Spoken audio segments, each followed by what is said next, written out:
अस्सलामु अलैकुम व रहमतुल्लाहि व बरकातुहू। अल्हम्दुलिल्लाह रब्बिल आलमीन। अल्हम्दुलिल्लाहि الذي هدانا لهذا وما كنا لنهتدي لولا أن هدانا الله। الحمد لله الذي فضلنا على كثير من عباده المؤمنين। الحمد لله على كل حال، ونعوذ بالله من شرور أنفسنا ومن سيئات أعمالنا، من يهده الله فلا مضل له ومن يضلله فلا هادي له، وأشهد أن لا إله إلا الله وحده لا شريك له، وأشهد أن محمدا عبده ورسوله، أرسله بالحق بشيرا ونذيرا وداعيا إلى الله بإذنه وسراجا منيرا. أما بعد فقد قال الله سبحانه وتعالى في كلامه المجيد والفرقان الحميد. أعوذ بالله من الشيطان الرجيم. بسم الله الرحمن الرحيم. قالت الأعراب آمنا قل لم تؤمنوا ولكن قولوا أسلمنا ولما يدخل الإيمان في قلوبكم وإن تطيعوا الله ورسوله لا يلدكم من أعمالكم شيئا إن الله غفور رحيم. إنما المؤمنون الذين آمنوا بالله ورسوله ثم لم يرتابوا وجاهدوا بأموالهم وأنفسهم في سبيل الله أولئك هم الصادقون. قل أتعلمون الله بدينكم والله يعلم ما في السماوات وما في الأرض والله بكل شيء عليم. يمنون عليك أن أسلموا قل لا تمنوا علي إسلامكم بل الله يمن عليكم من هداكم للإيمان إن كنتم صادقين. إن الله يعلم غيب السماوات والأرض والله بصير بما تعملون. وقال رسول الله صلى الله عليه وسلم قال جبرائيل أخبرني عن الإيمان. قال رسول الله صلى الله عليه وسلم أن تؤمن بالله وملائكته وكتبه ورسله واليوم الآخر والقدر خيره وشره من الله تعالى إلى آخر الحديث، أو كما قال النبي صلى الله عليه وسلم آمنت بالله صدق الله مولانا العظيم وصدق رسوله النبي الكريم ونحن على ذلك لمن الشاهدين والشاكرين والحمد لله رب العالمين. اللهم صل على محمد وعلى آل محمد كما صليت على إبراهيم وعلى آل إبراهيم إنك حميد مجيد.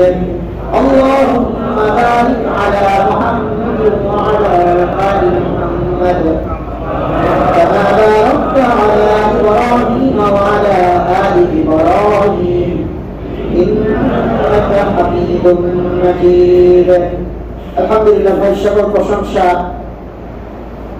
সেই মহান রব্বুল আলামিনের আলিশান দরবারে যিনি আমাদেরকে ঈমানের মতো, ইসলামের মতো, কোরআনের মতো নিয়ামত দিয়ে সম্মানিত করেছেন, যে মহান রব না চাইতেই আমাদেরকে মানুষ হিসেবে সৃজন করেছেন, সেই মহান রবের আলিশান দরবারে কালিমাতুশ শুকর আদায় করি জবান ও প্রাণ খুলে বলি আলহামদুলিল্লাহ। মোহতারাম হাজিরিন, আমরা ধারাবাহিকভাবে আলোচনা করে আসছিলাম সূরাতুল হুজুরাত নিয়ে। গত জুমা পর্যন্ত আমরা সূরাতুল হুজুরাতের গত জুমার আগের জুমা পর্যন্ত 13 নম্বর আয়াত নিয়ে আলোচনা করেছি। গত জুমায় আমরা সূরাতুল হুজুরাতের 14 নম্বর আয়াত থেকে আলোচনা শুরু করেছিলাম। কিঞ্চিত পরিমাণ করেছি, আনুষঙ্গিক প্রাসঙ্গিক কিছু কথা বলেছি। প্রাসঙ্গিক যে কথাটি বলেছি, কারো মনে আছে কি কি কথা বলেছিলাম? গত জুমায় মূল আলোচ্য বিষয়টা কি ছিল, কারো মনে আছে? কারোর মনে নেই? এক সপ্তাহের মধ্যে সব খেয়ে ফেললাম আমরা। একজন অন্তত বলেন, খেয়াল করেন কি আলোচনা করেছিলাম? যে ভাত খাওয়ার দোয়া। তো মনে আছে ভাত খাওয়ার দোয়া? ভাত খাওয়ার দোয়া না মৃত্যুর কথা স্মরণের কথা বলেছিলাম? কি বলেছিলাম? ভাতের কথা মনে আছে? ভাত খাওয়ার শেষের যে মনে অকিনা আযাব, আপনার জাহান্নাম থেকে বাঁচতে হবে। গাড়িতে ওঠার দোয়া করলাম, শেষে আছে আল্লাহর কাছে চলে যেতে হবে। মৃত্যুর দোয়া করলাম, সেখানে আছে আল্লাহর কাছে চলে যেতে হবে। আল্লাহুম্মা ঘুমের দোয়া করলাম, সেখানে লাস্টে বলা হচ্ছে আল্লাহর কাছে যেতে হবে। ঘুম থেকে ওঠার দোয়া, সেখানে বলা হচ্ছে আল্লাহর কাছে চলে যেতে হবে। সব দুনিয়ার মনে থাকে, এই কথাটা মনে থাকে না অবশ্য। এটাই সবচেয়ে বাস্তব ছিল বিষয়, এটাই সবচেয়ে বেশি মনে করার কথা ছিল। ভাত খাওয়ারটা মনে আছে, ঘুমানোরটা মনে আছে, কিন্তু দুঃখজনক মৃত্যুর কথাটা মনে নেই। এবং যেটা সবচেয়ে অবশ্যম্ভাবী, অবশ্যই তাও তো আল্লাহর বান্দার ভাত খাওয়ারটা মনে আছে, অন্যদের তো ভাত খাওয়ারও মনে নেই। আল্লাহ আমাদেরকে হেদায়েত দান করেন। আল্লাহ আমাদের জেহানকে দ্বীনের ব্যাপারে আরেকটু পরিষ্কার করেন, আমলের ব্যাপারে আরেকটু পরিষ্কার করেন। আগে বলেছি আমলের কথা মনে না রাখলে, ওয়াজ শুনলাম মনে রাখলাম না, এই ওয়াজের কোনো ফায়দা নেই। জাস্ট শোনার সময় একটু ফায়দা আছে, কিন্তু আমরা যদি এই নিয়তে আসি যে না, যা বলে আমি চেষ্টা করবো দিনের মধ্যে পুরো জমাতে। আমি তো রাস্তে দিয়ে একটা সারসংক্ষেপ বলি, আজকে মূল আলোচ্য বিষয় কি ছিল আমাদের, এই কথাগুলো তো আমি আজকে বলি, প্রায় জমাই বলি আলহামদুলিল্লাহ। আজকে আলোচনার সব মিলিয়ে কি ছিল, কোন মেসেজটা আমরা দিতে চেয়েছি, এই কথাটা আমরা বলি। আল্লাহ আমাদেরকে, আমাদের জেহানকে দ্বীনের ব্যাপারে আরো পরিষ্কার করে দেন, সবাই বলি আমিন। তাহলে সম্মানিত ভাই, আমরা গত জুমায় মূল আলোচ্য বিষয় ছিল কি? আখিরাতের ব্যাপারে। কি ছিল ভাই? আখিরাতের ব্যাপার, মৃত্যুর ব্যাপার। আমাদেরকে কার কাছে চলে যেতে হবে? আরেকটু সুন্দর করে বলি, যার কাছ থেকে এসেছি তার কাছেই চলে যেতে হবে। যেখান থেকে এসেছি সেখানেই যেতে হবে, টার্গেট রাখতে হবে। আল্লাহ তাআলা সমস্ত রূহকে জান্নাত থেকে পাঠিয়েছেন। কোথায় থেকে পাঠিয়েছেন?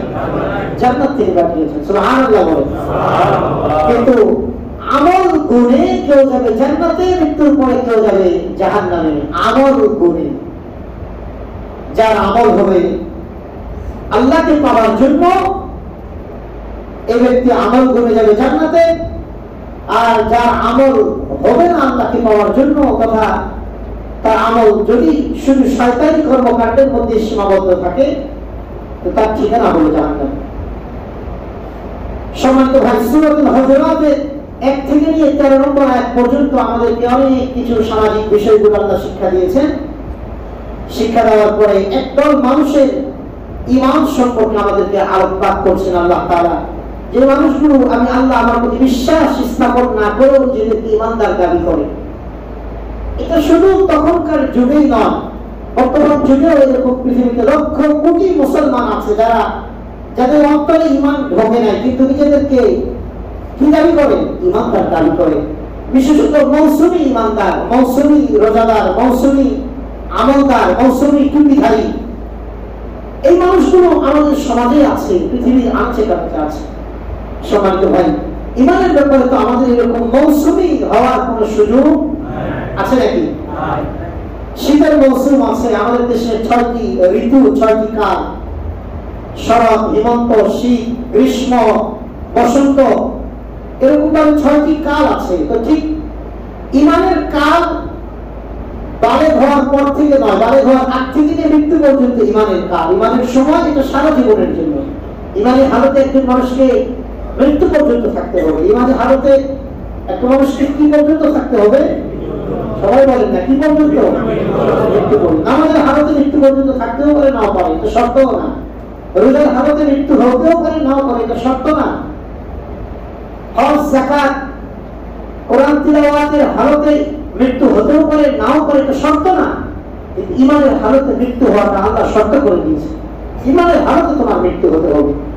এজন্য মৃত্যু পর্যন্ত তোমাকে ঈমানের হালতে থাকতে হবে। আল্লাহ তাআলা রাব্বুল আলামিন কোরআনুল কারীমের মধ্যে সূরাতুল হুজুরাতের 14 নম্বর আয়াতে রাব্বুল আলামিন সেই মক্কা, সেই মদিনার অদূর প্রান্ত থেকে আগত আসআদ গোত্রের আলোচনা করতে গিয়ে রাব্বুল আলামিন বলেন, ক্বালাতিল আরাবু আমান্না, ক্বালাতিল আরাবু আমান্না কুল লাম তুমিনু ওয়ালাকিন কুলু আসলামনা ولما يدخل الإيمان في قلوبكم وإن تطيعوا الله ورسوله لا يلدكم من أعمالكم شيئا إن الله غفور رحيم. الله تعالى رضي বলেন, একদল বেদুইন, একদল গ্রাম্য ব্যক্তি মুহাম্মদ সাল্লাল্লাহু আলাইহি ওয়াসাল্লামের কাছে আসলেন। আসার পরে জানান দিতেছেন, ইয়া রাসূলুল্লাহ, আমরা ঈমান এনেছি, আমরা আল্লাহর উপরে ঈমান এনেছি, আপনার প্রতি ঈমান এনেছি। তারা তার ঈমানের সাক্ষ্য দিতেছিল, কিন্তু রব্বুল আলামিন তাদের দিনের হালত সবচেয়ে ভালো জানেন। আমাদের দিনের হালত একমাত্র জানেন কে? আল্লাহ। নবী জানেন নাকি? না। আমাদের কারো দিনের হালত রাসূল জানেন? না। যদি কেউ বিশ্বাস করে ঈমান থাকবে না, কাফের হয়ে যাবে, পরিষ্কার কাফের হয়ে যাবে। ওই যে ভান্ডারি গুরুদের মতো হয়ে যাবে, আল্লাহর দৌল রাসূলের দিয়া আল্লাহ কাছে গায়েব হয়া, রাসূলের দৌল খাজারে দিয়া রাসূল কাছে গায়েব হয়া। খাজা বাবা কি কয়? খাজা বাবা তোমার দরবারে কেউ ফিরে না, খালি হয়। নাউজুবিল্লাহ বলবেন না? সর্বশেষ খাজারে কি বানাই দিয়েছে? আল্লাহ বানাই দিয়েছে। সর্বশেষ খাজারে কি বানাইছে? আল্লাহ দৌল রাসূলকে দিয়েছে, আল্লাহ গায়েব হয়ে গেছে। রাসূলের দৌল খাজারে দিয়েছে, রাসূল নাই। এখন আছে কে? খাজা আছে। এখন খাজারে আল্লাহ বানাই দিল না, রাসূল বানাই দিল। আল্লাহ রাসূল দুটোই বানাই দিয়েছে। নাউজুবিল্লাহ। এজন্য বলে খাজা তোমার দরবারে কেউ ফেরে না খালি হাতে। মানে আল্লাহর দরবার থেকে কেউ খালি হাতে ফেরে? আল্লাহ তাআলার দরবার থেকে তো কেউ খালি হাতে ফেরে না। গত সময় বলছি না, দোয়া কবুলের চারটি, মানে দোয়া কবুল হয়েছে কিনা এটা চারটি প্রকার হতে পারে। বলেছি না গত সময়? দোয়া যেটা করেছি সেটাই হবে কবুল, না হলে বিপরীত আল্লাহ দিবেন, না হলে বিপদ দূর করে দিবেন, না হলে কোথায় দিবেন? আখিরাতে দিবেন। তো রবের দরবারে দোয়া খালি হাতে ফিরে না, চারটার যে কোনো এক জায়গায় থাকে। যদি হালাল খেয়ে হালাল পোশাক পরে দোয়া করে, এরা বলছে যে খাজা তোমার দরবারেতে কেউ ফিরে না খালি হাতে। নাউজুবিল্লাহ মিন যালিক। আল্লাহ এর হেদায়েত দান করেন। আমিন। আর আল্লাহ বলেন না আমিন। আমিন। আল্লাহ তাআলার যে বান্দা খাজা মাইনুদ্দিন চিশতি, উনি আসলে আল্লাহর বড় ওলি ছিলেন। উনি আসলে আল্লাহর কি ছিলেন? উনি আসলে আল্লাহর বড় আবেদ ছিলেন, বড় ওলি ছিলেন। শুধু আবেদ ওলি নয়, তার মূল বাড়ি ছিল ইয়ামানের দিকে। তিনি ইসলাম প্রচারের জন্য পাক ভারতে এসেছিলেন। তার এই ঘটনাটাও প্রায় 900-1000 বছর আগে। পাক ভারতে এসে তার হাতে 99 লক্ষ মানুষ ইসলাম কবুল করেছে। কত লক্ষ মানুষ? আমার পীর সাহেব একটা কথা বলেন, আমার শায়েখ, আমার পীর মুর্শিদ, তিনি একটা কথা বলেন যে খাজা বাবা তথা খাজা মাইনুদ্দিন চিশতি, এই ঘটনা গাঁজা খাওয়ার জায়গা কই খাজা বাবা, হে খাজা দে গাঁজা, হে খাজা দে গাঁজা, এটা মিলাইছে। কিন্তু তার বংশীয় পদবী ছিল খাজা মাইনুদ্দিন চিশতি রাহমাতুল্লাহ। তার আমি দিল্লি নিজামুদ্দিনে গিয়েছি আলহামদুলিল্লাহ। সেখানে গিয়ে তার মাজার, তার নিজের যে মার্কাজ আছে সেই মার্কাজের একেবারে সাথে দাঁড়াবো। তো তার মাজার, যেহেতু তার নিজের মার্কাজে গিয়েছিলাম 2004-এ দিল্লিতে, সেখানে চিন্তা করলাম এখানে খাজা মাইনুদ্দিন চিশতি রাহমাতুল্লাহ মাজার কাছে একটু জিয়ারত করে যাই। আল্লাহ এত বড় ওলি, তার মাজার জিয়ারতের জন্য যাইনি। কারণ মাজার জিয়ারতে যাওয়া জায়েজ আছে? আলোচনা করেছিলাম শাহজালালের দরবারে জিয়ারত করতে কথা বলে জায়েজ আছে? হারাম। কেউ যদি শাহজালালের দরবারে জিয়ারত করতে যায় এটা হারাম হবে। কেউ যদি সিলেট ঘুরতে যায় এটা জায়েজ। সিলেট ঘুরতে গিয়ে চিন্তা করলো যে আমি একটু শাহজালালের মাজারটা জিয়ারত করছি, আল্লাহর বড় ওলি ছিলেন। কথা বুঝাইতে পেরেছি? নিয়ত থাকবে কি শাহজালালের মাজার না সিলেট ঘোরা? সিলেট ঘোরা।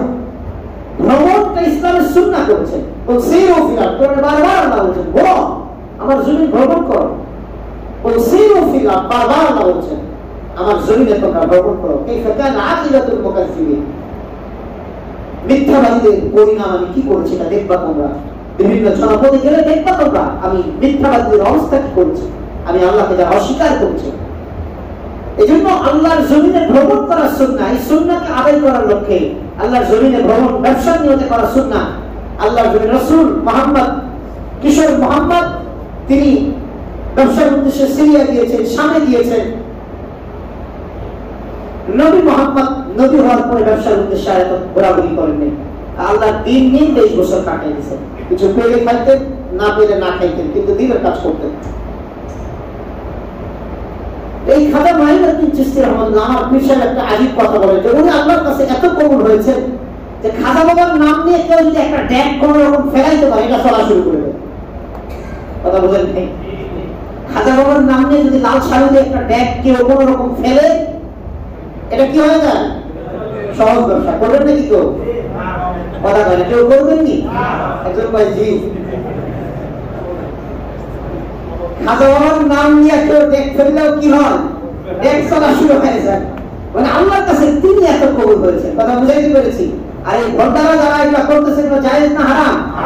এরা হারাম কাজ করতেছে। কিন্তু আমরা, আমার শায়েখ একটা বুঝাইতে চাই, ওনার অ্যানালাইসিসে যে বাংলাদেশে চট্টগ্রাম থেকে দেখা যায় মাজার কাকে বলে? ফকির শাহ, কুত্তা শাহ, বিড়াল শাহ, শ্রীগাল শাহ, মরালাশ, কলা শাহ, মানে কত রকমের মাজার। চট্টগ্রাম যারা যায় না তারা বলতে পারবে না। টেঙ্গা বাবা, ফকির, মানে কত রকম, আল্লাহ পাক মাফ করে।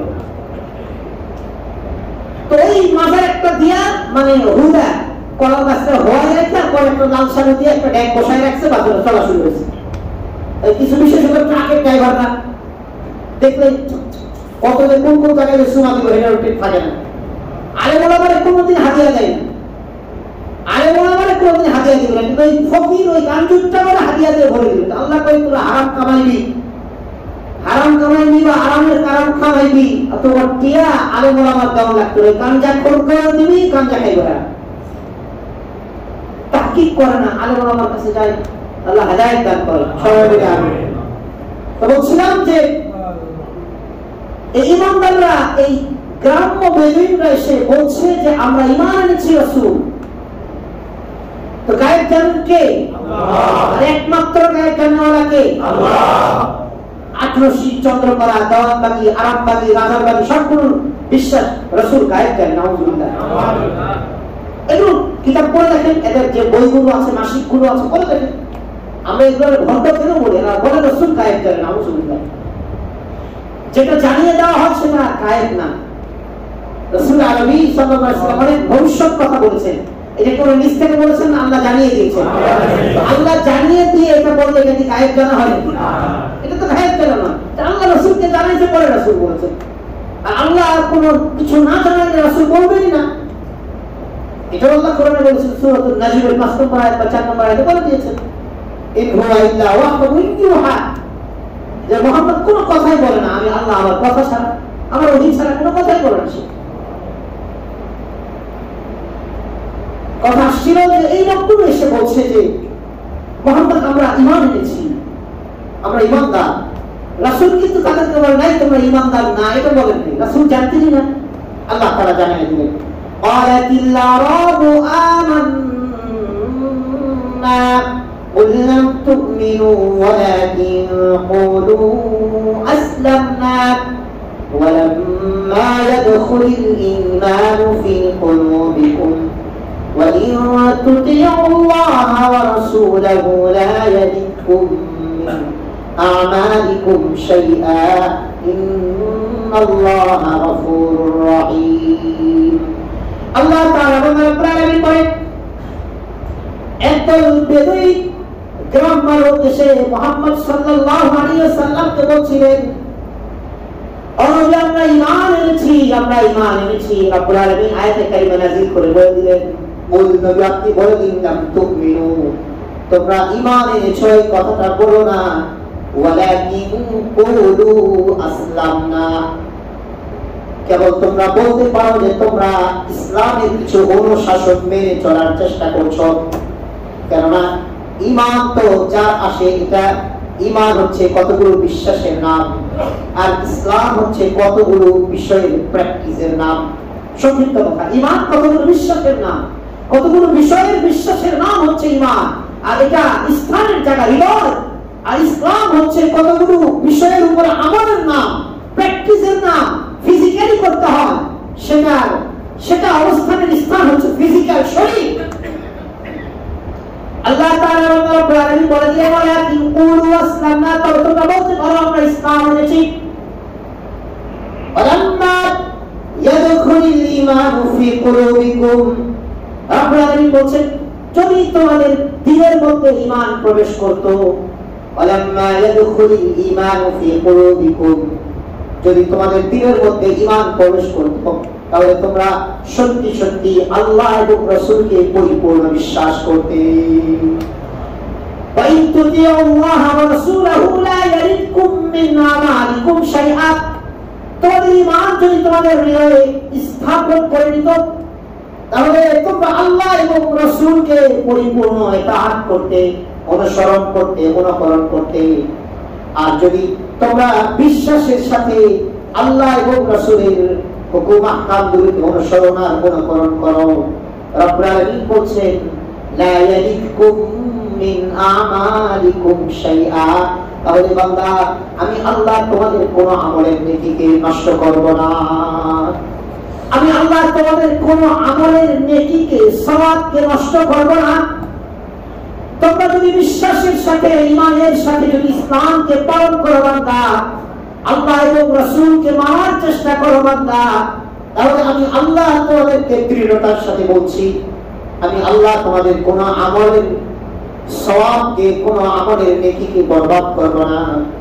ইন্নাল্লাহা গফুরুর রহিম, রব্বুল আলামিন বলেন নিশ্চয়ই আল্লাহ গফুর এবং রহিম, আল্লাহ ক্ষমাশীল এবং আল্লাহ দয়ালু। আল্লাহ তাআলা রব্বুল আলামিন বলেন ঈমানদার কাকে বলে জানো, মুমিন কাকে বলে জানো? ইন্নাল মুমিনুনা আল্লাযীনা আমানু বিল্লাহি ওয়া রাসূলিহি, ইন্নাল মুমিনুনা আল্লাযীনা আমানু বিল্লাহি ওয়া রাসূলিহি সুম্মা লাম ইয়ারতাবু ওয়া জাহাদু বিআমওয়ালিহিম ওয়া আনফুসিহিম ফি সাবিলিল্লাহ উলাইকা হুমুস সাদিকুন। এই ঘুমানকা, এই ঘুমানকা, উল্টা পাল্টা হয়ে বসে, যারা ঘুমাই গেছে উল্টা পাল্টা হয়ে বসেন। এখন সর্বে আমি অনেকটাই ঘুমাইতে দেখতেছি, উলট পালট হয়ে বসেন না। সর্বের কি আছে? ঘুম আসতেছে, এখানে ঘুমানোর জন্য আসছেন না? সপ্তাহে একদিন আসেন, ফজরের পরে একটু 1-2 ঘন্টা ঘুমাই নেবেন, 10-11টার দিকে 1-2 ঘন্টা ঘুমাই নেবেন, কিছু শোনার জন্য এসে ঘুমাইতেছে। উলট পালট হয়ে বসেন, আত্মাহিয়াতুল সুরতে বসেন, সবাই আত্মাহিয়াতুল সুরতে বসেন, ওনারা সরব পাচ্ছেন, একটু বসে আবার ঠিক হয়ে যাবে, আত্মাহিয়াতুল সুরতে বসেন, পায়ে কষ্ট দেন, সবাই বসেন, আত্মাহিয়াতুল সুরতে বসেন। একটু পর আত্মাহিয়াতুল সুরতের একটা হাদিস বলবো, আত্মাহিয়াতুল সুরতে বসেন। ঘুম আসলে নিজেকে একটু কষ্ট দেন, যে 20-30 মিনিট আলোচনা শুনবো, এখানে ঘুমাইতেছেন। আপনারা ঘুমাইলে আমি ঘুমানো শুরু করে দিই, জামাতের সাথে কাজ হোক, অসুবিধা একটু বলতে জামাতের সাথে নামাজ পড়বো, তো জামাতের সাথে ঘুম হোক। বেডিরা শুনতেছে, আজকে দেখবেন বাসায় গিয়ে সাইজ করবে। মহিলারা শুনতেছে তো, কার জামাই ফজরের পর থেকে ঘুমায় না, আপনারা একটু সাইজ করে দিয়ে মা মসজিদে এসে কেন ঘুমান? লা হাওলা ওয়ালা কুওয়াতা ইল্লা বিল্লাহ, লা হাওলা ওয়ালা কুওয়াতা ইল্লা বিল্লাহ। সবাই বলেন, জবান খুলে বলেন, জোরে বলেন, লা হাওলা ওয়ালা কুওয়াতা ইল্লা বিল্লাহ। রব্বি আউযু বিকা, রব্বি আউযু বিকা মিন হামাযাতিশ শায়াতিন, রব্বি আউযু বিকা মিন হামাযাতিশ শায়াতিন ওয়া আউযু বিকা রব্বি আন ইয়াহদুরুন। আল্লাহ আমাদের ঘুম থেকে হেফাজত করে রাখুন। রাতের বেলা 9টার মধ্যে ঘুম দিয়ে দিও, কথা কয় না, আমি কয় না। রাত 9টার মধ্যে ঘুম দিয়া দিও, টিভি না দেখাইয়া, শয়তানি কর্মকাণ্ড না দেখাইয়া ঘুম দিয়া দিও। আর এখন আমাদের কথাগুলো শোনার লেগা ঘুম মুক্ত রাখো। আমি বলেন ঘুমাই না, যার ঘুম আসে তিনি তো বোঝেন। আমি অনেক দেখছি ঘুমাইতে, নাম বলে দেবো আপনি। এবার তো যাই আপনি না, আপনি ঘুমাইতেছেন তো খারাপ খারাপ বলে দেবো, কিন্তু দেখবো ঘুমাই না। যে দুইটাকে একবার নাম বলে দেবো, খারাপ করা দেবো, আমি বের করে দেবো। প্রভাব পড়ে, এটা প্রভাব পড়ে, তাসির পড়ে। আপনার ব্লুটুথ চালু থাকলে, আপনার যদি ব্লুটুথ বা শেয়ারিং চালু করে, বোঝেন এটা বোঝেন, ব্লুটুথ শেয়ারিং বোঝেন কারা কারা বোঝেন, হাত উঠান। এই কথাগুলো বোঝেন কারা কারা, মুরব্বীরা বোঝেন, ভালো হয়েছে আপনারা অন্য জগতে আছেন। ব্লুটুথ আর শেয়ারিং মোবাইলের দুটা সফটওয়্যারের নাম, দুটো অপশনের নাম। এগুলো চালু থাকলে এরা কি বসে থাকে না খালি ঘুরতে থাকে, স্ক্যান করতে থাকে। আর কার কার ব্লুটুথ চালু আছে, হেরে কাছে লন। আল্লাহ তাআলা মানুষের যে দিল দিয়েছেন, এই দিল একটার সাথে আরেকটা কানেক্ট আছে।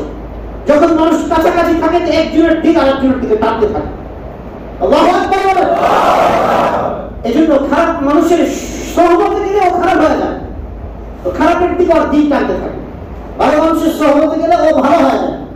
দু চারজন পাশে ঘুমাবে, আপনারা ঘুম চলে আসবে। গাড়িতে সফর করতে দেখবেন ড্রাইভারের পাশে যে সিট আছে, এই সিটে কেউ ঘুমাইলে ড্রাইভারের উঠায় দেন, কারণ ওই সিটে কেউ ঘুমাইলে ড্রাইভারের ঘুম চলে আসে। এটা আকর্ষণ, দিলের আকর্ষণে একজন আরেকজনকে টানতে থাকে। আমি ওয়াজ করতেছি, আপনি ঘুমাইতেছেন, আমাকে একটু বলে ঘুমাইব। আল্লাহ তাআলা দিলকে ব্লুটুথের মতো বানিয়েছে। আল্লাহ আমাদেরকে সুন্দর করে আলোচনা শোনার তৌফিক দান করুন। বলছিলাম আল্লাহ তাআলা বলছেন যে ইমানদারের পরিচয় কি। শুনুন, আমি কি ইমানদারের মধ্যে আছি কিনা আমাদের জানার দরকার আছে না নাই? আল্লাহ প্রথমে একদম বেদুইনের ইমানের স্বীকৃতিকে আল্লাহ কি করে দিলেন, নাকচ করে দিলেন। তোমরা ইমান আনো না, ইসলামের কিছু প্র্যাকটিস করছো। দেখেন না, আমাদের দেশে ভোটের আগে যে কিছু মানুষ চুটি মুটি লাগিয়ে একটু দাঁড়িয়ে মনে করেন ফেরাউনের মতো রাখে। কথা বলে ভুল বলতেছি? ফেরাউনের দাড়ি ছিল খোসান না, খোসান না। ফেরাউনের দাড়ি ছিল কি? হাদিসে আসছে ফেরাউনের দাড়ি ছিল, তাফসীর কিতাবে আসছে ফেরাউনের দাড়ি ছিল খোসান না, খোসান না। কাইটা সাইটা কোন রকম একটু কি করে, একটু দেখায় রাখে যে উনি স্যাম্পল কি নমুনা উনি নমুনা খারাপ করে চলতেছে। এটা ছিল ফেরাউনের দাড়ি। তবুও ফেরাউনের দাড়ি ছিল। দুর্ভাগ্য, আমাদের দেশে আরো আল্লাহর কিছু বান্দা আছে ওই ফেরাউনের মতো দাড়ি রাখে। তো এই জন্য আমি ইমানদার কিনা এটা আমাদের বোঝা উচিত না ভাই?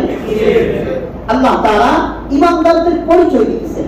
প্রথমে ইমানের পরিচয় যারা নিজেদেরকে দাবি করেছে, আল্লাহ তাদেরকে নাকচ করে দিয়েছে। নাকচ করে দিয়ে আল্লাহ ইমানদারের পরিচয় দিয়েছেন। এই ইমানদারের পরিচয় আমাদের জানার দরকার আছে না নাই? মৌসুমী ইমানদার আমি কিনা, আমি মৌসুমী ইমানদার হয়ে গেলাম কিনা, এটা আমাদের জানা থাকলে আমি আর মৌসুমী ইমানদার হব না, ভোটের আগে দিয়ে ইমানদার হব না। আমি আর এটা জানা থাকলে এটা আমি আর বিয়ের আগে দিয়ে, বিবাহের আগে দিয়ে ইমানদার হব না। এটা আমার জানা থাকলে চাকরির আগে দিয়ে ভালো থাকবো না। অলওয়েজ অল টাইম আমি ভালো থাকার কি করবো, চেষ্টা করবো। আমি ইমানদার হওয়ার, ইমানকে টিকে রাখার চেষ্টা করবো। আল্লাহ তাওফিক দান করুন। আল্লাহ তাআলা রাব্বুল আলামিন বলেন, ইন্নামাল মুমিনুনা আল্লাযীনা আমানু বিল্লাহি ওয়া রাসূলিহি ثم لم يرتابوا وجاهدوا بأموالهم وأنفسهم في سبيل الله أولئك هم الصادقون। আল্লাহ তাআলা রাব্বুল আলামিন বলেন, ইমানদার কাকে বলে জানো? কোরআন কারীমের মধ্যে রাব্বুল আলামিন একাধিক আয়াতে কারিমায় বারবার ইমানদারের সংজ্ঞা দিয়েছেন, মুমিনের সংজ্ঞা দিয়েছেন। একাধিক আয়াতে কারিমাতে রাব্বুল আলামিন বলেছেন নবান্দার ইমানদার কাকে বলে, মুমিন কাকে বলে জানো? আল্লাহ তাআলা বান্দা রব্বুল আলামিন আয়াত কারিমার মধ্যে বলছেন, ইন্নামাল মুমিনুনা আল্লাযীনা আমানু বিল্লাহি ওয়া রাসূলিহি। ঈমানদার তো তাদেরকে বলা হয় যারা এক আল্লাহতে এবং আল্লাহর রাসূলে বিশ্বাসী হয়, যারা এক আল্লাহতে বিশ্বাসী এবং রাসূলে বিশ্বাসী। সুম্মা লাম ইয়ারতাবু, অতঃপর এতে কোনো সন্দেহ পোষণ করে না, এতে কোনো কি করে না, কথা কয় না, কি করে না। যখন বিশ্বাস করে যে আমার রবই আমাকে মন্ত্রিত্ব দিয়েছে, এই বিশ্বাস রেখে আল্লাহর বিরোধী কোনো কার্যক্রম পাশ করে না, আইন করে না। আল্লাহ তাআলার বান্দা আর যখন এই বিশ্বাস ধারণা থাকে যে আমার রব আমাকে মন্ত্রিত্ব দিয়েছেন, আমার রব আমাকে এমপি বানিয়েছেন, আমার রব আমাকে চেয়ারম্যান বানিয়েছেন, এই বিশ্বাস যখন থাকে না পথ পাওয়ার পরে এই লোকগুলোই তখন ধর্ম ব্যবসায়ী হয়ে যায়। এই লোকগুলোই রব্বুল আলামিনকে মাইনাস করার চেষ্টা করে। আল্লাহ তাআলা ক্ষমতায় বসায় কে? ক্ষমতা থেকে টেনে হিচড়ে নামান কে? রব্বুল আলামিন সূরাতুল আলী ইমরান 23 নম্বর আয়াতে রব্বুল আলামিন পরিষ্কার করে বলে দিয়েছেন, কুলিল্লাহুম্মা মালিকাল মুলকি তুতিল মুলকা মান তাশাউ ওয়া তুইজ্জু মান তাশাউ ওয়া তুযিল্লু মান তাশাউ। রব্বুল আলামিন বলেন, নবী আপনি বলুন, আল্লাহুম্মা মালিকাল মুলক, আল্লাহ আপনি রাজাধিরাজ, আপনি সমস্ত দুনিয়ার ক্ষমতাধর, আপনি মালিকুল মুলক। আল্লাহ তুতিল মুলকা মান তাশা, আপনি যাকে চান কেবল তাকেই রাজত্ব দান করেন।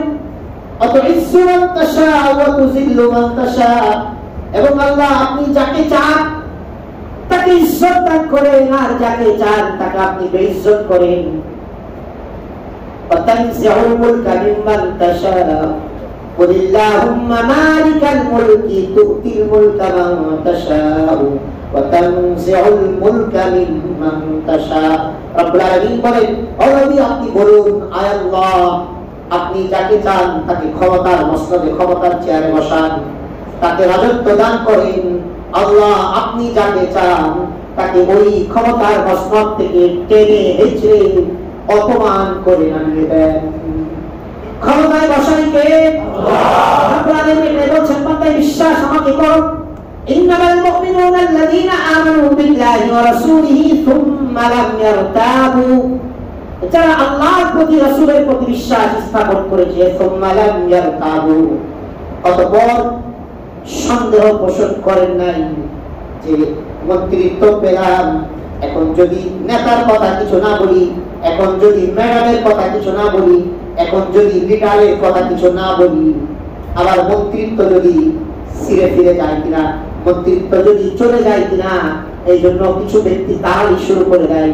অথচ উচিত ছিল রব্বুল আলামিনের শুকরিয়া আদায় করা, ক্ষমতা পাওয়ার পর রব্বুল আলামিনের কৃতজ্ঞতা জ্ঞাপন করা, কেননা ক্ষমতা তো রব্বুল আলামিন দিয়েছেন। এই জন্য আল্লাহ বলছেন, ঈমান এনেছে আল্লাহর উপরে, ঈমান এনেছে রাসূলের উপরে, সুম্মা লাম ইয়ারতাবু, অতঃপর এই কথার উপরে ঈমান রেখেছে, বিশ্বাস করেছে, ভেস্তে যায় নাই, আল্লাহর উপরে ঈমান আছে, ইয়াকিন আছে। এই ঈমান এবং ইয়াকিন কতক্ষণ পর্যন্ত থাকতে হবে? আল্লাহ তাআলা বলছেন আরেক আয়াতে কারিমার মধ্যে বলছেন, সূরাতুল হামিমাস সাজদা, সূরাতুল হামিমাস সাজদা 29 নম্বর আয়াত, 24 নম্বর পারা 19 নম্বর পৃষ্ঠা রব্বুল আলামিন বলেন, ইন্নাল্লাযীনা ক্বালু রাব্বুনাল্লাহ সুম্মা ইসতাকামু তাতানাজ্জাল। রব্বুল আলামিন বলছেন, নিশ্চয়ই যারা আল্লাহকে আল্লাহ বলে স্বীকারোক্তি দিয়েছে, আল্লাহকে আল্লাহ বলে জেনেছে, সুম্মা ইসতাকামু, অতঃপর এই কথার উপরে অবিচল থেকেছে, অটল থেকেছে, অনড় থেকেছে, মৃত্যু পর্যন্ত এই কথাকে বিশ্বাস করেছে, তাতানাজ্জালু আলাইহিমুল মালাইকাতু আল্লা তাখাফু ওয়া লা তাহজানু ওয়া আবশিরু বিল জান্নাতিল্লাতী কুনতুম তুআদুন।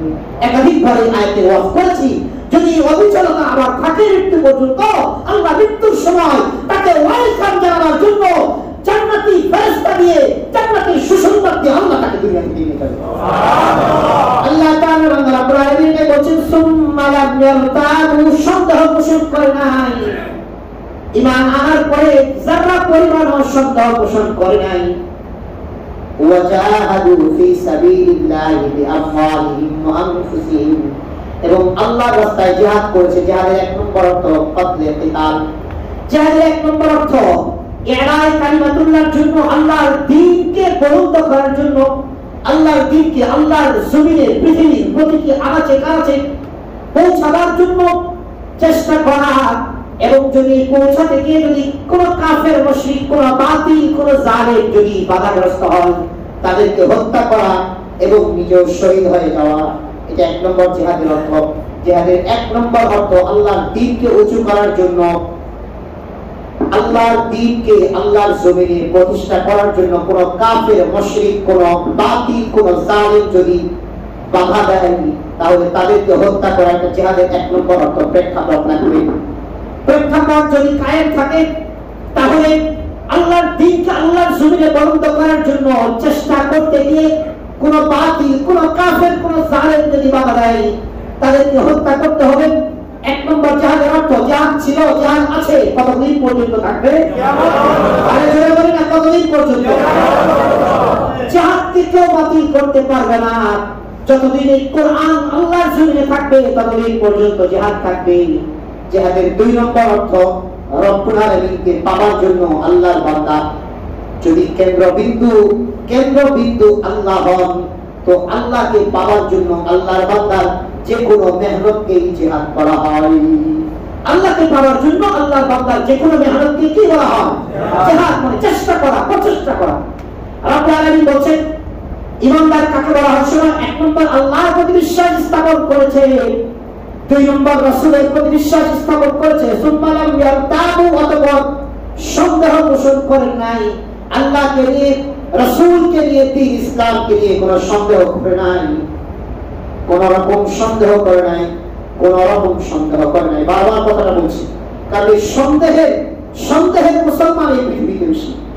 কিসের মুসলমান এই দুনিয়াতে বেশি?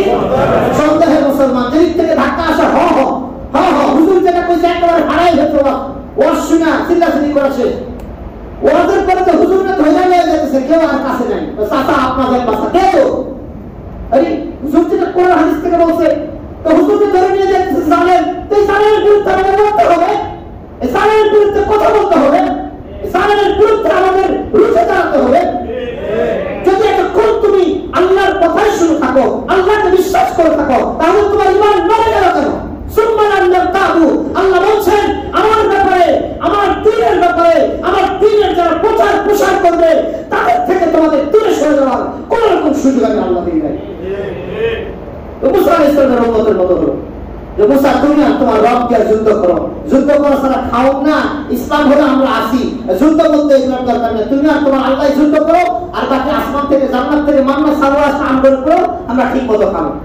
আমাদের বাংলাদেশের অধিকাংশ মুসলমানের অবস্থায়, আল্লাহর ব্যাপারে, দ্বীনের ব্যাপারে সন্দেহ পোষণ করে। জানি না এই ঈমান নিয়ে পুলসিরাত পার হতে পারি কিনা। আল্লাহ তৌফিক দান করুন, আল্লাহ তৌফিক দান করুন। আল্লাহ মৃত্যু পর্যন্ত যে ঈমান নিয়ে তোমার কাছে যাওয়া যাবে, এমন ঈমানকেই হৃদয়ে নাও, শরীরে প্রকাশ করার তৌফিক দান করুন।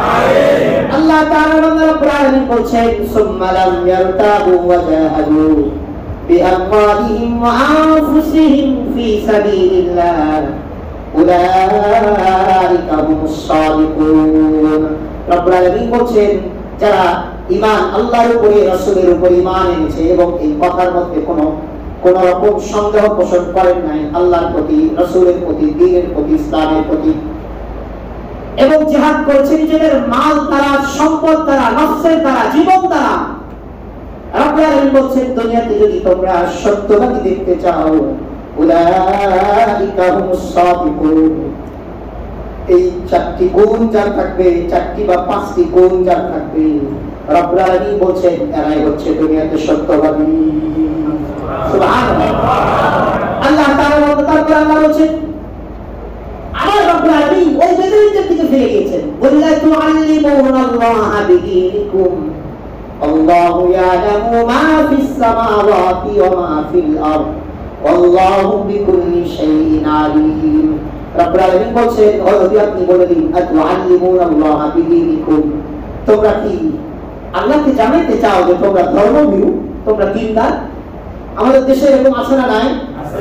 আল্লাহকে জানাতে চায় এরকম আছে না নাই? 22 বছর থেকে তাহাজ্জুদ পড়ে, আছে না নাই? আছে। দিনে 70-80 রাকাত নফল ইবাদত করে, নফল ইবাদত 70-80 রাকাত তুমি করলে খেলার টাইম পাই তুমি। কথা বুঝেন নাই মনে হয়? আসেন খেলা হবে, খেলার টাইম পাই কই 70-80 রাকাত নফল করলে? আমি জীবনেও একদিনে 70-80 রাকাত নফল করতে পারি না। 41 বছর বয়স চলতেছে, যদিও খেলি না, কিন্তু কি পাই নাই 70-80 রাকাত নফল ইবাদত করার টাইম পাই না। এটা বলা ঠিক না, একটা মূলনীতি বলে দিন। আল্লাহ যদি কোন গোপন ইবাদত করার তৌফিক দান করে, কখনো কাউকে বলবেন না, আল্লাহ ছিনিয়ে দিবেন। কথা বোঝেন নাই? আপনার নেতা, আপনার নেত্রী, আপনার ভালোবাসার লোকটি আপনাকে বলছে কালকে একা একা এসো, কথা আছে, কিছু দিব না। আপনি চিন্তা করছেন একাই জন্ম 10 জন লয়ে যায়, 10 জন নিয়ে গেলে আপনার নেতা নেত্রী আপনার মহব্বতের মানুষটা আপনাকে কিছু দিবে না, সাথে ফ্রিতে রাগ করবে না। এই ছাগল তোর না কইছিলাম তুই একা আইবি, 10 জন লয়ে আসিস না, এটা কইবি? তোরে কইছি তুই একা আইবি, 10 জন লয়ে আসিস না। আমার সাথে তোর একটা আলাদা প্রণয় আছে, আলাদা ভালোবাসা আছে, মহব্বত আছে, তোর সাথে আমি এটা প্রকাশ করতে চাই। 10 জন নিয়ে আসিস কেন? রাধা যা চলে যা, যেটা দিতে চাইছিলাম ওটা আর দিতাম না। আল্লাহ তাআলা কাউকে নফল ইবাদতের তৌফিক দান করা মানে আল্লাহ একা একই পার্সোনালি তাকে সুযোগ করে দেন আল্লাহর সাথে কথা বলা, আল্লাহর সাথে কথোপকথন, আল্লাহর সাথে ভালোবাসা বিনিময় করা। যদি কেউ পার্সোনালি নফল ইবাদতের তৌফিক লাভ করে তো আল্লাহ তার সাথে আল্লাহর প্রেম শুরু হয়ে যায়। যখন সে সবাইকে বলে বেড়াইতে থাকে আল্লাহ বলে যা ছাগল, তোকে আর আমি তৌফিক দান করবো না। কথা বুঝাইতে পেরেছি? একটা কারণে বলা যেতে পারে, মানুষকে যদি উদ্বুদ্ধ করা যায়, আলহামদুলিল্লাহ আল্লাহ তো, আমি চেষ্টা করি, আমরা তো পারি বা অনেক মানুষ তো পারি, আপনি কেন পারবেন না? আপনি একটু করেন না, অনেক মানুষই তো করে। এভাবে বলতে পারেন, স্পেসিফিক নিজের একেবারে কথাটা এত বলবেন না যে আমি এই ইবাদত করি, এই করি, সেই করি, এত দান করি না, এগুলো বলবেন না। যেগুলো গোপনে করেন, গোপন রেখে দেন, আল্লাহ ছিনিয়ে দিবেন। কথা বুঝাইতে পেরেছি? যদি গোপন ইবাদত বারবার বলতে থাকেন আল্লাহ এই তৌফিক ছিনিয়ে দিবে। পরিষ্কার লিখে রাখেন, কথাটা লিখে রাখেন। এজন্য কোন গোপন ইবাদত করতে পারলে কাউকে বলবেন না, দুনিয়ার কাউকে কখনোই বলবেন না। যদি একান্তই কোন আত্মীয় স্বজনকে উদ্বুদ্ধ করার জন্য, বন্ধুকে উদ্বুদ্ধ করার জন্য বলতে হয়, আরে পাগল, কত মানুষই তো আছে আমি যে কথাগুলো বলছি এই কথাগুলোর উপরে আমল করে, তুই মনে করছিস কঠোর কঠিন না, দুনিয়াতে হাজারো মানুষ আছে আমি যে কথা বলবো সেগুলোর উপর আমল কর, তুই করার চেষ্টা কর, তুই করতে থাক, পারবি ইনশাআল্লাহ। এভাবে বলা যেতে পারে। কিন্তু নিজেরটা ঘুরে ঘুরে আমি এই করি, আমি সেই করি, এটা আল্লাহ মোটেও পছন্দ করে না। ভাই কথা বুঝাইতে পেরেছি? পরিষ্কার। এই জন্য আল্লাহ বলছেন পূর্বে আপনি বলে দিন আতুআল্লিমুনাল্লাহ বিদীনিকুম, তারা কি আমি আল্লাহ আমাকে জানাইতে চাই যে তারা ধর্ম কর্ম করে? আল্লাহু ইয়ালামু মা ফিস সামাওয়াতি ওয়া ফিল আরদ, আসমান এবং জমিনে অনু পরমাণু সমপরিমাণও যদি কিছু থাকে, আসমান জমিনে যা কিছু আছে সব কিছু রব্বুল আলামিনের কাছে পরিষ্কার, সব কিছুর খবর আল্লাহ ভালো করে রাখেন। সুবহানাল্লাহ। অতএব তোমরা আমি রব আমাকে জানাইতে চেও না। আল্লাহু আলিম, আল্লাহু বাসীরুম বিমা তা'মালুন। আল্লাহ বলেন কুল আতুআল্লিমুনাল্লাহা বিদীনিকুম আল্লাহু ইয়ালামু মা ফিস সামাওয়াতি ওয়া মা ফিল আরদ আল্লাহু বাসীরুম বিমা তা'মালুন আল্লাহু আলিমুন খাবীর। আল্লাহ বলেন যে আমি জানি এবং আমি খবর রাখি। তাহলে আমরা এই ছোট্ট কথা থেকে কি জানতে পারলাম? আমরা যদি গোপন কোনো ইবাদত করি মানুষকে বলে বেড়াবো না, আমি ঘরে এটা দে, ঘরে এটা দে, বললেন না, বললেন না, বললেন না। কেউ যদি জানতেও চাই দরকার নেই, কি দরকার? আমরা আল্লাহকে খুশি করার জন্য বলছি, আল্লাহকে খুশি করার জন্য আমি করেছি, দরকার কি আছে? কেউ যদি খোঁজাইতে থাকে তাও বলবেন না, তার খুব মনে চাইলে সে চাই না নেই, তা আমাকে বলার দরকার নেই। নিজের প্রশংসা নিজে করাটা এটা আল্লাহর কাছে সবচেয়ে ঘৃণিত একটা কাজ। কথা বুঝাইতে পেরেছি? আল্লাহ এটা খুব নারাজ হয়ে যায়। আল্লাহ কোরআনে বলছেন ফালা তুযাক্কু আনফুসাকুম হুয়া আ'লামু বিমান ইত্তাকা, তুমি নিজের গুণকীর্তন গায়ো না, তুমি কতটুকু মুত্তাকি আমি আল্লাহ খুব ভালো করে জানি। এটা আল্লাহ একেবারে না পছন্দ করে। আল্লাহ রাসূল জীবনে কখনো নিজের প্রশংসা করেন না, জীবনেও না। ইউসুফ আলাইহিস সালামের ব্যাপারে বলেছেন আমার ভাই ইউসুফ সবচেয়ে সুন্দর। মুসলিম শরীফের হাদিস বলছেন পৃথিবী আল্লাহ তাআলা সুন্দরকে দুই ভাগ করে, এক ভাগ দিয়ে অর্ধেক দিয়ে ইউসুফ আলাইহিস সালামকে তৈরি করেছেন, আর অর্ধেক দিয়ে পুরো পৃথিবীকে বানিয়েছেন। আমাদের আয়েশা বলছেন আপনার চেয়ে ইউসুফ বেশি সুন্দর, কথা বলেন, চুপ করে আছে। আবার বলছেন আপনার চেয়ে ইউসুফ আলাইহিস সালাম বেশি সুন্দর, কথা বলেন, চুপ করে। আবার বলছেন, তখন বলেন আয়েশা মুসা আলাইহিস সালামকে আল্লাহ কিছু বান্দা মুসা আলাইহিস সালামকে ওই যুগের মানুষরা জিজ্ঞাসা করেছিল যে নবী আপনি বেশি জ্ঞানী না এই দুনিয়াতে আপনার চেয়ে জ্ঞানী কেউ বেশি আছে? তো মুসা আলাইহিস সালাম যে উত্তর দিয়েছেন উত্তরটা 100% সহি ছিল, কারণ যুগে পৃথিবীতে যখন নবী থাকে নবী ওই নবীর চেয়ে আর জ্ঞানী কেউ থাকে না। এই জন্য মুসা আলাইহিস সালাম তাৎক্ষণিক বলে হ্যাঁ আমি সবচেয়ে জ্ঞানী, কারণ আমি যুগের নবী, আমি যুগের শ্রেষ্ঠ নবী, আমি আল্লাহ আমাকে সবচেয়ে বেশি জ্ঞান দিয়েছে। এইভাবে কথাটা বলা আল্লাহর পছন্দ হয়নি। কার পছন্দ হয়নি? আল্লাহর পছন্দ হয়নি। আল্লাহ বলেন যান, আপনি যান, আপনার যে জ্ঞানী গবেষণা আমি বানাই রাখছি। আল্লাহ কোরআন বলছে আফাউকা কুল্লি বি ইলমিন আলিম, সূরা আলে ইমরানের মধ্যে আসছে। আর প্রত্যেক জ্ঞানীর উপরে, প্রত্যেক পণ্ডিতের উপরে পণ্ডিত রেখে দিয়েছে। তো আমরা যখন আয়েশাকে রাসূল আলাইহি তিনবার প্রশ্ন করার পরে বললেন যে মুসা আলাইহিস সালামের এই কথাটা আল্লাহর পছন্দ ছিল না, তুমি কি চাও যে আমি এটা বলি যে ইউসুফের চেয়ে আমি বেশি সুন্দর আর আল্লাহ আমার কথাটা অপছন্দ করুন? কথা বোঝেন নাই? এজন্য রাসূল আর বলেননি। রাসূল বলছেন শুধু এতটুকু, আখি ইউসুফ আবিয়াদ ওয়া আনা আমলা, আমার ভাই ইউসুফ সাদা সুন্দর আর রব আমি মুহাম্মদকে লাহিমা যুক্ত সুন্দর বানিয়েছি। লাবণ্যময় সুন্দর। বেশি সুন্দর লাগে কোনটা? সাদাটা ধবধবা ভেটভেটা সাদাটা না লাবণ্যময় সুন্দরটা? লাবণ্যময় সুন্দরটা। তো রাসূল এতটুকু বললেন আখি ইউসুফ আবিয়াদ ওয়া আনা আমলা। তো নিজের প্রশংসা আল্লাহ আমাদের কারো মুখ থেকে আমাদের নিজের প্রশংসা বের করো না। আল্লাহ তাআলা বলছেন যে তুমি যেটাই করো গোপনে করো না। আমি যখন গোপনে তৌফিক দিয়েছি গোপনে রেখো, কাউকে বলো না, ছিড়িয়ে দিব। মনে থাকবে তো ইনশাআল্লাহ? আর গোপনে কিছু ইবাদত করার দরকার আছে না? নাই? আছে। ওই যে বনি ইসরাইলের তিনজন ব্যক্তি গুহার মধ্যে দুইটা তিনটা দোয়া করছিল না? এই ইবাদত কি সবাই জানাই করছিল না? তিনটা দোয়া, ওরা তিনজন ব্যক্তি তিনটা কাজ করছিল গোপনে। কথা কয় না? গোপনে কাজ করছে। তো গোপনে করেন, গোপনে কাজটা, গোপনের আমলটা, গোপনের ইবাদতটা আল্লাহ সবচেয়ে বেশি পছন্দ করেন। অনেক ভাই আছেন আমাদেরকে হাদিয়া দেন, কয়েকজনকে দেখায় দেন, ঠিক না? এটা হাদিয়া কাউকে দেখায় দিতে নেই। পার্সোনালি কাউকে হাদিয়া দিবেন, গোপনে দিবেন, কাউকে বলবেন। এটা সুন্নতের খেলাফ। কেন? হাদিয়া দেখায় দেওয়াটা, কিছু মানুষ আছে হুজুরকে খুব ভালোবাসেন কিন্তু আল্লাহর মধ্যে অর্থনৈতিক এত পেরেশানি, নিজেই খেতে পারে না, চলতে পারে না। যখন আপনি দেখাই দিবেন এই লোকটার মনটা মরে যাবে, মনটা ভেঙে যাবে। আরে হুজুরকে আমি এত ভালোবাসি, আমি একটু হুজুরকে হাদিয়া দিতে পারি না, এই ভাইরা হাদিয়া দেয়, আপনার মনে হয় অনেক কাছে চলে গেছে, অথচ হুজুর আপনাকে চাই না আপনার কাছে। আর আপনি যখন হাদিয়াটা প্রকাশ্যে দিবেন আপনার ভিতরে অহংকার আসবে, হুজুরটা আমি চালাই। এই কথা বুঝলেন নেই? এই জন্য ইসলামটা পরিষ্কার করছে হাদিয়া গোপনে দিতে হবে, কেউ যেন না জানে। আর কাউকে যদি জানায় কোনো ব্যক্তি রাসূল হাদিয়া দেন নাই, ইহুদির হাদিয়া দিয়েছেন, এক ইহুদির হাদিয়া দিয়েছেন আর এক ইহুদির হাদিয়া দেন নাই, বলে দিয়েছেন যাও তোমার হাদিয়া দিব না, কারণ তার হাদিয়া আগে দিচ্ছে ও সবাইকে বলে যাচ্ছে। রাসূল বলছেন না, বরঞ্চ এক ইহুদি এসে হাদিয়া দিয়েছে একটা উট, উনি দুটা উট দিয়েছেন, এক ইহুদি এসে একটা আপনার দুইটা উট দিয়েছে, উনি 6টা উট তার হাদিয়া দিয়েছেন পাল্টা। এই জন্য হাদিয়াটা গোপনে দেওয়া, কোন ব্যক্তিকে হাদিয়া দিলেও গোপনে দেওয়া, আল্লাহ কোন ইবাদত করবেন সেটা গোপনে করা। মনে থাকবে তো ইনশাআল্লাহ? শুধু বলি আর মনে না থাকলে তো মুশকিল হয়। তারপর আল্লাহ নবী বলছেন ইয়ামুন্নুনা আলাইকা আন আসলামু কুল লা তামুন্নু আলাইয়া ইসলামাকুম বালিল্লাহু ইয়ামুন্নু আলাইকুম আন হাদাকুম লিল ঈমান ইন কুনতুম সাদিকিন। আল্লাহু আকবার। রব্বুল আলামিন কত সুন্দর করে বুঝিয়েছেন, এমন নুনা আলাইকা আন আসলামু, শুনুন ভালো করে শুনুন, যারা মানুষকে যে কোনো কিছু বলে বেড়াইতে চান তাদের উপরে কত সুন্দর করে বলেছেন। অনবী তারা কি আপনাকে, আপনি বলুন, তারা কি আপনাকে ইসলাম কবুল করে আপনাকে ধন্য করেছে মনে করে কিনা? ইসলাম কবুল করে আপনাকে তারা ধন্য করেছে মনে করে কিনা? কুল্লা তাবুন্নু আলাইয়া ইসলামাকুম, অনবী আপনি পরিষ্কার করে বলে দিন তোমরা ইসলাম কবুল করে আমি নবী আমাকে ধন্য করো নাই।